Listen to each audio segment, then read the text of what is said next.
gitu kan? Ada yang melemahkan hadis ini, ada yang menghasankannya, gitu kan? Khilaf di antara ulama. Khilaf di antara ulama. Tapi kalau saya pribadi, saya berpegang pada pendapat yang mengatakan memang batal sholatnya. Ya.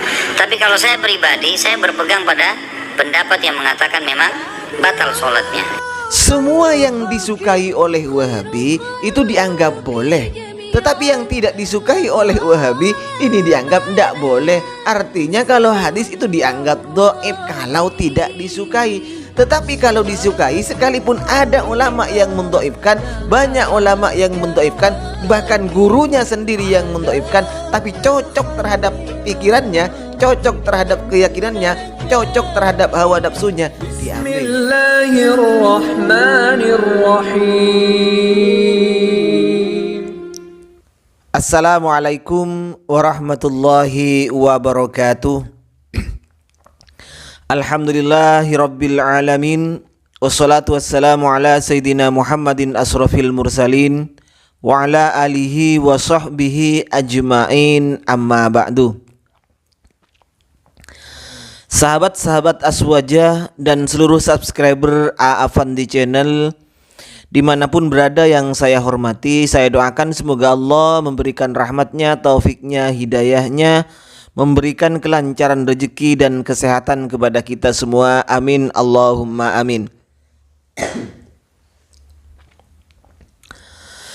Kemarin saya mengomentari Ustadz Endang Jayaputra, Pak Endang Jayaputra yang nyenggol saya, mengatakan bahwa hadis yang saya bawakan oleh Endang ini divonis sebagai hadis yang dhaif.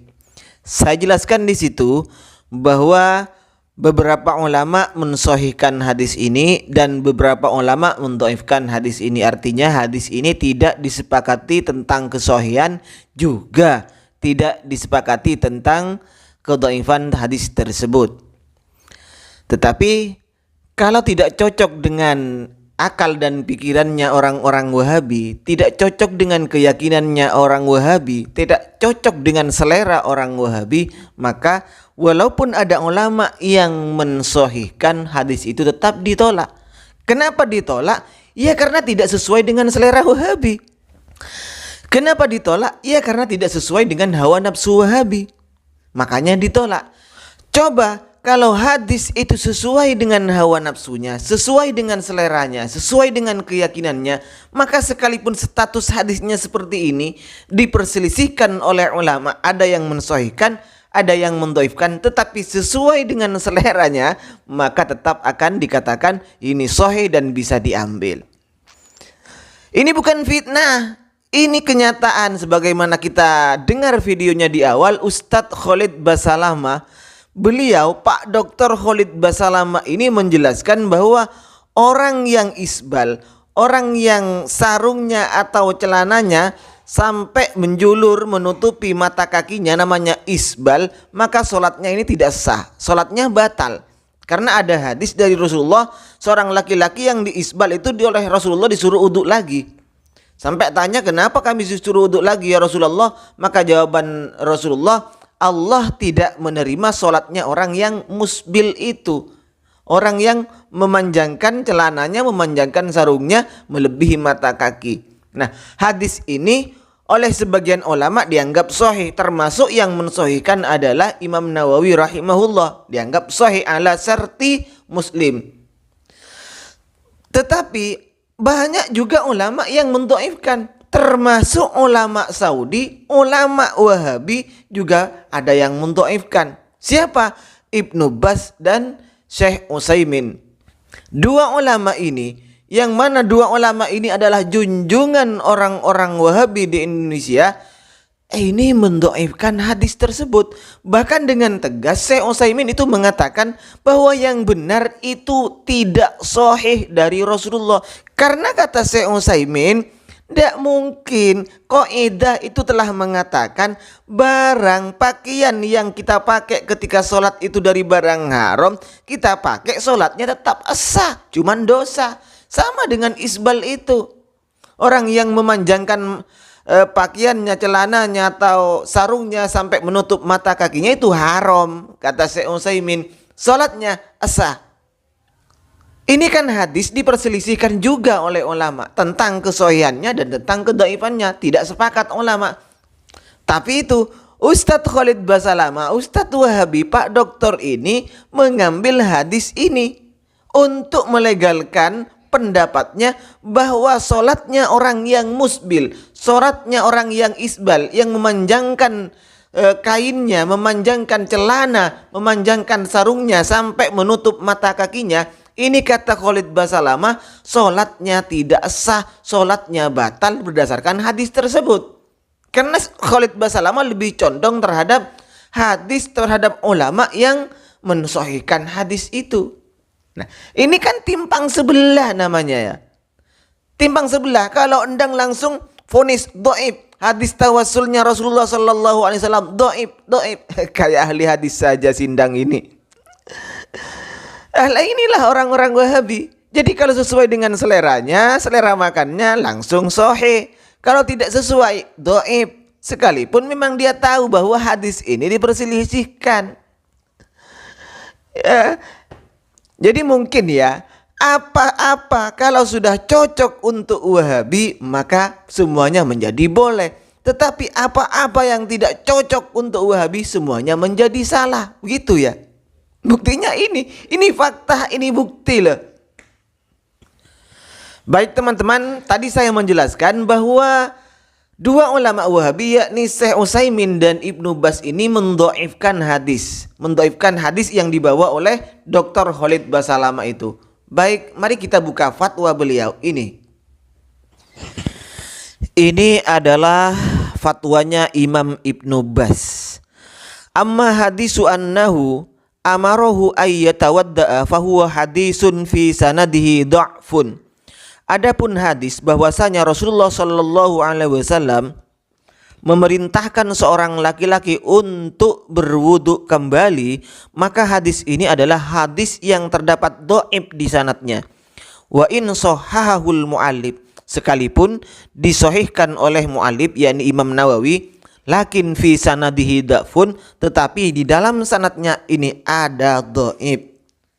Selanjutnya kita pindah ke fatwanya Syekh Utsaimin, Syekh Muhammad bin Shalih Al-Utsaimin. Di sini beliau itu menjelaskan tentang Riyadhus Shalihin, kitab karangan Imam Nawawi rahimahullah. Sa'alan Nabiya sallallahu alaihi wasallam rajulun, ada seorang laki-laki yang bertanya terhadap Nabi.